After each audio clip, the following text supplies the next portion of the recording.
SIT team के अधिकारी कुलदीप चौधरी से जी मीडिया संवाददाता सुनील सिंह ने बातचीत की है। क्या कुछ कहना है वो भी अब आपको सुनाते हैं। सांसद को बुलाया गया था पूछताछ के लिए, तो किस तरह के क्या नतीजा रहा, क्या सवालों के जवाब दिए गए, किस तरह?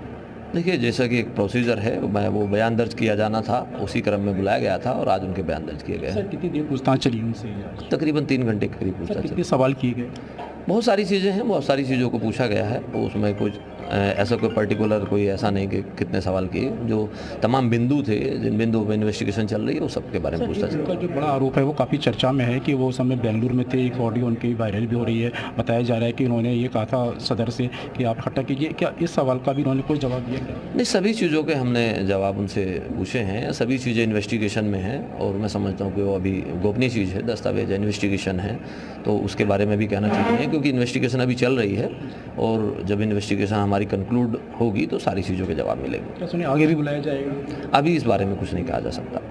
ये थी हमारे साथ एसआईटी टीम के सीईओ कुलदीप चौधरी। बताया कि उनसे लगभग 3 घंटा पूछताछ की गई है और उसके बाद जो भी है पूरी पूछताछ पर गोपनीय है, उसे अभी बताया जाएगा। सुनील सिंह, जी मीडिया। सिंह और ज्यादा अपडेट के साथ जुड़ गए संभल से। आपको बता दें, ज्यादा अपडेट के लिए सुनील है। सुनील, अगर बात करें, जियाउर रहमान बर्ग से पूछताछ हुई है और बताया जा रहा है कि काफी लंबी पूछताछ हुई है, बहुत सारे सवाल हुए हैं। क्या कुछ निकल कर सामने आ रहा है? कौन कौन से वो सवाल है जो पूछताछ में हुए हैं? देखिए, मैं बता दूं आपको, आज संभल के सपा सांसद जियाउर रहमान बर्ग को संभल हिंसा के मामले में एसआईटी ने तलब किया था।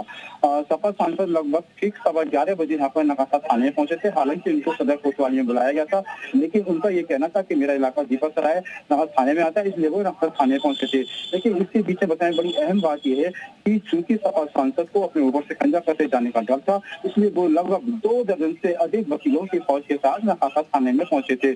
और ये लगभग 22-24 के बीच में जितने अधिवक्ता थे, जिसमें कुछ बाहर से अधिवक्ता भी थे, हाईकोर्ट से अधिवक्ता भी थे, वो यहाँ पर लगभग लगातार थाने में मौजूद रहे। सपा सांसद से ठीक लगभग 3.5 घंटे उनसे पूछताछ की गई। संभल हिंसा से संबंधित जितने भी उन पर आरोप थे, उनसे सवाल किए गए।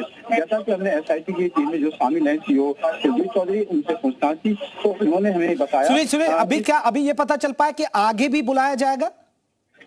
देखिए, इस मामले में हमने उनसे सवाल किया था तो उनका कहना था अभी आगे बुलाए जाने के मामले में अभी ये स्पष्ट नहीं कहा जा सकता, क्योंकि उनसे जो सवाल जवाब किए गए हैं अभी उसकी पूरी विवेचना की जाएगी, उसके बाद आगे तय किया जाएगा। लेकिन बड़ी खबर ये है कि सपा सांसद जिस समय पहुंचे थे, उनके चेहरे पर मायूसी थी, उन्हें डर था शिकंजा कसा जाएगा। लेकिन जब वो वहाँ से एसआईटी टीम से पूछताछ के बाद वहाँ पे खत्म हुई तो वो निकले तो उनके चेहरे पर काफी खुशी नजर आ रही थी, वो खुश नजर आ रहे थे। और उन्होंने बयान देकर ये भी कहा कि उन पर ये गलत आरोप लगाए गए हैं और पूरे प्रशासन के लिए वो पूरे सहयोग के लिए साथ तैयार हैं, वो आगे भी सहयोग देते रहेंगे।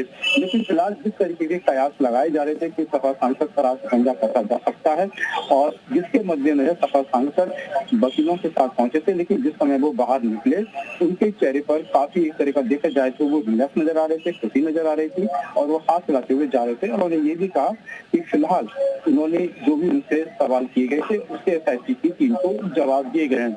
लेकिन अब देखना ये होगा कि जिस तरीके के सपा सांसद गंभीर आरोप हैं, सबसे गंभीर आरोप जिस तरीके के जामा मस्जिद के फर्ज जफर अली की केस डायरी में उनका उल्लेख किया गया है और कई जफर अली से ज्यादा। चलिए, बिल्कुल, ये एक सबसे बड़ी बात है। बहुत बहुत शुक्रिया तमाम अपडेट के लिए। आगे बढ़ते हैं।